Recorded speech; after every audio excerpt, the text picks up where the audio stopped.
आज की इस क्लास में मैं बीएल आप सभी विद्यार्थियों का हार्दिक स्वागत करता हूं। आज की इस क्लास में हम बीए तृतीय वर्ष राजनीति विज्ञान प्रथम प्रश्न पत्र, पुस्तक का नाम है प्रमुख पाश्चात्य राजनीतिक विचारक।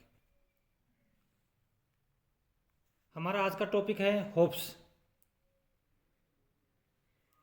तो आज की इस क्लास में होप्स अध्याय से संबंधित लघुत्तरात्मक प्रश्न जो कि परीक्षा की दृष्टि से बहुत ही महत्वपूर्ण है, उन प्रश्नों का आज की इस क्लास में हम अध्ययन करेंगे।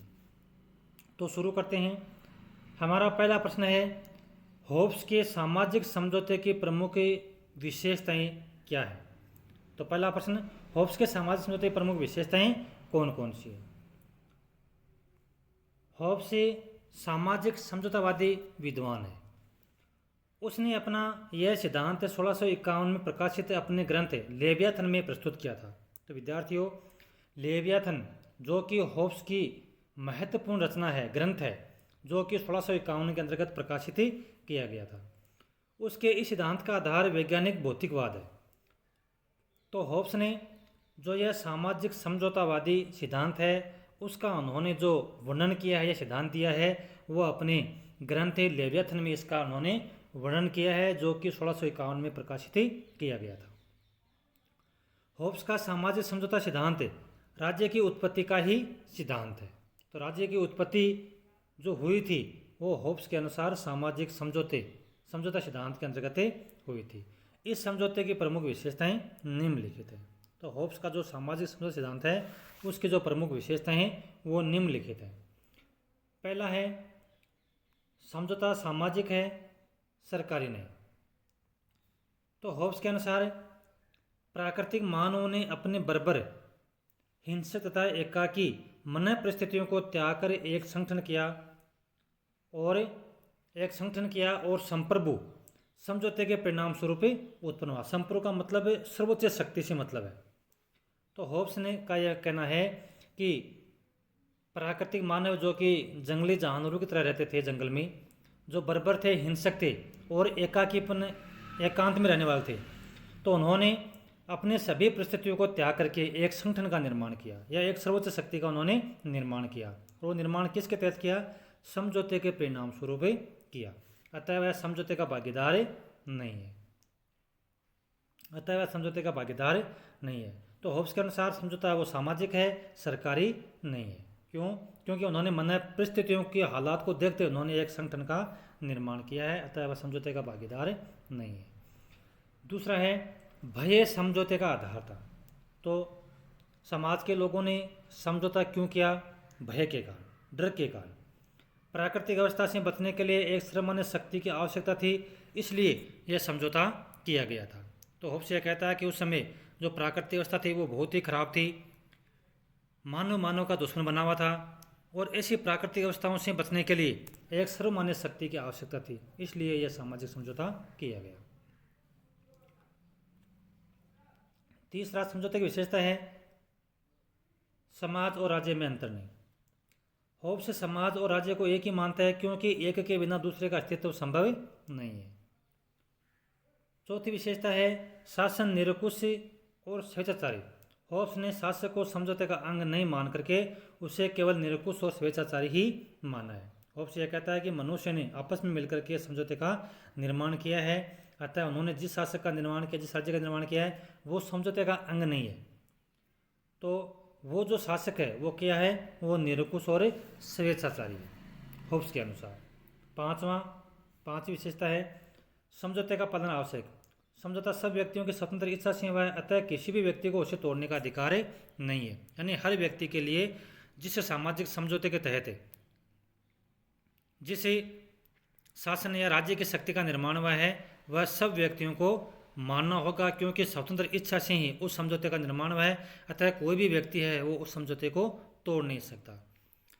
अगली विशेषता है, समझौता नागरिकों की आत्मरक्षा के लिए किया गया, क्योंकि जो जंगली जीवन था उसके अंतर्गत कोई ऐसी शक्ति नहीं थी जो व्यक्तियों की रक्षा कर सके, अतः समझौता है वो नागरिकों की आत्मरक्षा के लिए किया गया है। समझौता है वो समस्त समाज पर लागू होता है इससे केवल वर्तमान पीढ़ी नहीं बल्कि आने वाली जो पीढ़ियाँ हैं वो भी उससे उस समझौते से बंधी है। हालांकि वर्तमान समाज के अंदर के लोगों ने वो समझौता किया है, लेकिन समझौते के नियम और शर्तें ऐसी हैं कि आने वाली जो पीढ़ी हैं वो भी उस समझौते को दरकिनार नहीं कर सकती। उस समझौते के जो नियम हैं वो आने वाले लोगों, आने वाली पीढ़ियों को भी मानना होगा। संप्रभु पूर्ण, अविच्छेद, अविभाज्य और असीमित है, अतः उसके आगे ही कानून है। हॉब्स यह कहता है कि समझौते के तहत जिस शासक या राज्य का निर्माण हुआ है उसको तोड़ नहीं सकते, अविभाज्य है यानी उसका विभाजन हो सकता है, और उसकी जो शक्ति है ना वो असीमित है यानी उसकी जो शक्तियाँ वो असीमित है, अतः उसकी आगे ही क्या है, कानून है। और अंतिम विशेषता है सामाजिक समझौते की कि सामाजिक समझौते के परिणाम, समाज शासक है वो समझौते के परिणाम स्वरूप उत्पन्न हुआ है, यानी शासक का निर्माण कैसे हुआ है, सामाजिक समझौते के परिणाम स्वरूप हुआ है। इस प्रकार होब्स के सिद्धांत से यह स्पष्ट होता है कि राज्य दैविक उत्पत्ति या स्वाभाविक विकास का परिणाम नहीं है बल्कि समझौते का परिणाम है। तो होब्स यह कहता है कि राज्य की उत्पत्ति किसी देव या ईश्वर के द्वारा नहीं की गई है और नहीं यह स्वाभाविक विकास का परिणाम है, बल्कि सामाजिक समझौते के तहत राज्य की उत्पत्ति हुई है। तो ये थे सामाजिक समझौते या होब्स के सामाजिक समझौते के प्रमुख विशेषताएं कौन कौन सी है, तो ये 9 प्रमुख विशेषताएं। दूसरा प्रश्न है, प्राकृतिक अवस्था पर होब्स के विचारों को स्पष्ट कीजिए। होब्स ने मानव स्वभाव के अनुरूप ही प्राकृतिक अवस्था का चित्रण किया है, यानी जिस समय होब्स ने सामाजिक समझौते का उल्लेख किया है उस समय की जो प्राकृतिक अवस्था थी वो किस प्रकार की थी। तो राज्य की उत्पत्ति से पूर्व की स्थिति को होब्स प्राकृतिक अवस्था की संज्ञा देता है, यानी राज्य की जो उत्पत्ति हुई थी सामाजिक समझौते के तहत उससे पूर्व की जो अवस्था है उस समय समाज की, उसको होब्स वो प्राकृतिक अवस्था की संज्ञा देता है और बताता है कि ऐसी प्रकृति वाले मनुष्यों की प्राकृतिक अवस्था में क्या दशा होती है। होब्स ने प्राकृतिक अवस्था की जो कल्पना की है वह अराजकता का ही दूसरा नाम है। इस अवस्था में सबका सभी से निरंतर संघर्ष व युद्ध चलता रहता है। तो प्राकृतिक अवस्था कौन सी है, होब्स के अनुसार सामाजिक समझौते के तहत जिस शासक या राज्य का निर्माण हुआ था उससे पहले की जो अवस्था है वो होब्स वो प्राकृतिक अवस्था मानता है। तो उस समय की जो अवस्था थी वो बिल्कुल खराब अवस्था थी। वह कहता है कि अराजकता का ये दूसरा नाम है और इस अवस्था में सबका सभी से संघर्ष और युद्ध चलता रहता है। होब्स के अनुसार इस स्थिति में संघर्ष के यानी मानव में जो संघर्ष थे उसके 3 प्रमुख कारण थे। 3 प्रमुख कारण कौन से थे, प्रतिस्पर्धा किसके लिए थी, लाभ के लिए थी, भय के कारण वो रक्षा के लिए तत्पर थे, और यश किसके लिए चाह रहे थे, वो प्रसिद्धि के लिए, अर्थात प्रत्येक मनुष्य का क्या है, शत्रु बना रहता है। होब्स की प्राकृतिक अवस्था की जो प्रमुख विशेषताएं हैं वो निम्न प्रकार से हैं। तो होब्स की जो प्राकृतिक अवस्था है उसके प्रमुख विशेषताएं कौन कौन सी है। तो विद्यार्थियों, प्राकृतिक अवस्था हम किसको मानते हैं होब्स के अनुसार, कि होब्स के अनुसार यानी सामाजिक समझौते के तहत शासक या राज्य का निर्माण हुआ है तो उससे पहले की जो अवस्था थी उसको होब्स ने प्राकृतिक अवस्था माना। तो प्राकृतिक अवस्था की प्रमुख विशेषताएं कौन कौन सी हैं। होब्स की प्राकृतिक अवस्था शक्ति सत्य की धारणा पर आधारित है। इसमें नैतिकता का सर्वथा अभाव था और सत्य और असत्य का कोई विवेक ही नहीं था, यानी कहना कि मारकाट या हिंसा का माहौल था। नैतिकता नाम की उस समय कोई चीज़ ही नहीं थी। इस अवस्था में न्याय और अन्याय के विचार का अभाव था, यानी न्याय क्या है अन्याय क्या है इस समय व्यक्ति को कोई मतलब नहीं था।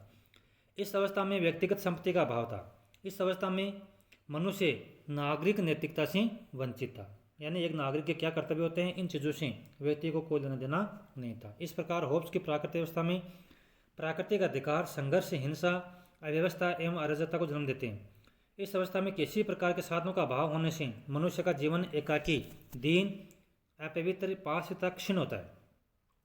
इस प्रकार की कल्पना होब्स रखता है कि प्राकृतिक अवस्था में मनुष्य की दशा इन सब गुणों से मिलती जुलती रही होगी।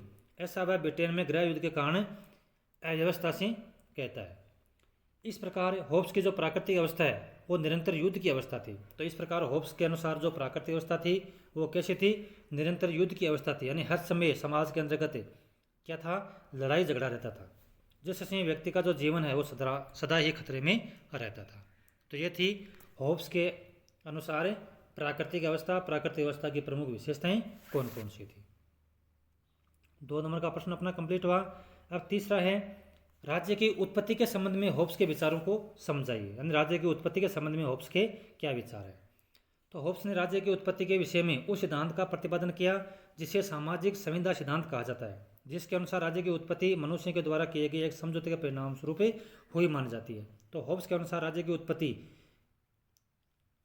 कैसे हुई, तो उत्पत्ति हुई थी होब्स के अनुसार सामाजिक संविदा सिद्धांत के अनुसार, यानी सामाजिक समझौते के तहत, क्योंकि राज्य की जो उत्पत्ति है वो मनुष्यों के द्वारा किए गए आपसी समझौते के परिणाम स्वरूप हुई है, जिसके द्वारा वे एक सर्वोच्च तथा संप्रभु सत्ता की स्थापना करते हैं। होब्स ने मनुष्य के जिस प्राकृतिक अवस्था का वर्णन किया है उसमें लोग प्राकृतिक विधि के अनुसार जीवन व्यतीत करते थे, पर उस विधि का न कोई व्याख्याकार था और न पालन करने वाले को सत्ता थी और न को दंड देने की व्यवस्था थी। ऐसी दशा में विधि व्याख्याकार विधि के पालन कराने वाले सत्ता तथा दंड व्यवस्था की स्थापना के लिए होब्स के अनुसार मनुष्यों में एक समझौता हुआ जिसे उसने समझौता किया उसको सामाजिक समझौता कहा तथा जिसके परिणाम स्वरूप प्रभुता संपन्न राज्य है वो अस्तित्व में आया है। तो होब्स के अनुसार जो राज्य की उत्पत्ति हुई है वो किस कारण से हुई है, वो सामाजिक समझौते के तहत हुई है। और अपना लास्ट प्रश्न है इस अध्याय से संबंधित है, वो है होब्स ने राजतंत्र को सर्वोत्तम शासन किस प्रकार माना है। यानी होब्स है वो जितने भी शासन की जो प्रणालियां हैं उनमें से राजतंत्र है उसको सबसे अच्छी प्रणाली मानता है, तो वो किस प्रकार से मानता है। होब्स ने राजतंत्र को शासन का सर्वोत्तम प्रकार माना है और उसके उसने निम्नलिखित आधार बताए हैं कि राजतंत्र है ना वो सर्वोच्च मतलब सर्वश्रेष्ठ प्रणाली क्यों है, राजतंत्र श्रेष्ठ क्यों है। तो राजतंत्र में राजा का हित तथा प्रजा का हित परस्पर अत्यधिक संबंध होता है, क्योंकि होब्स ये मानता है कि राजतंत्र में राजा का हित और प्रजा का हित दोनों ही संबंध होता है, क्योंकि राजा है वो प्रजा हित को ध्यान रख करके ही शासन करता है। दूसरा है राजतंत्र में राजा योग्य से योग्य व्यक्तियों के परामर्श से शासन चला सकता है, अतः शासन क्या होता है, कुशल होता है। राजतंत्र में जो विनिश्चय किए जाते हैं वो अंतिम होते हैं, जिससे शासन में क्या आती है, क्षमता आती है। राजतंत्र में राजा ईर्ष्या अथवा हितों की भिन्नता के कारण अपने से असहमत नहीं हो सकता। होब्स ने राज्य की उत्पत्ति का उद्देश्य शांति व सुरक्षा को माना है तथा यह प्रतिपादित किया है कि मनुष्य के स्वार्थी स्वभाव के कारण मनुष्य समाज में शांति व सुरक्षा तभी बनाए रखी जा सकती है जब राजसत्ता निरंकुश हो, यानी राजा को निर्णय लेने का असीमित अधिकार हो, तथा राजसत्ता की निरंकुशता की व्यवस्था चूंकि राजतंत्रों में ही सबसे अच्छी हो सकती है, अतः होब्स ने राजतंत्र को शासन का सर्वोत्तम प्रकार माना है। तो ये 4 प्रमुख ही कारण थे जिसके अनुसार होब्स है वो राजतंत्र को सबसे अच्छी शासन प्रणाली मानता है, यानी लोकतंत्र, राजतंत्र, कुलीन तंत्र, इनमें से सबसे जो अच्छी प्रणाली मानता है वो होब्स है वो राजतंत्र को सर्वश्रेष्ठ या अच्छी प्रणाली मानता है। तो ये थे इस अध्याय से संबंधित 4 महत्वपूर्ण प्रश्न जो कि परीक्षा की दृष्टि से बहुत ही इम्पोर्टेंट है। तो आप सभी विद्यार्थियों से यह निवेदन है कि आप मेरे चैनल को अधिक से अधिक लाइक और शेयर करें ताकि और अधिक जो वीडियोज़ हैं वो मैं आपको उपलब्ध करवा सकूं। इसी के साथ जय हिंद, जय भारत।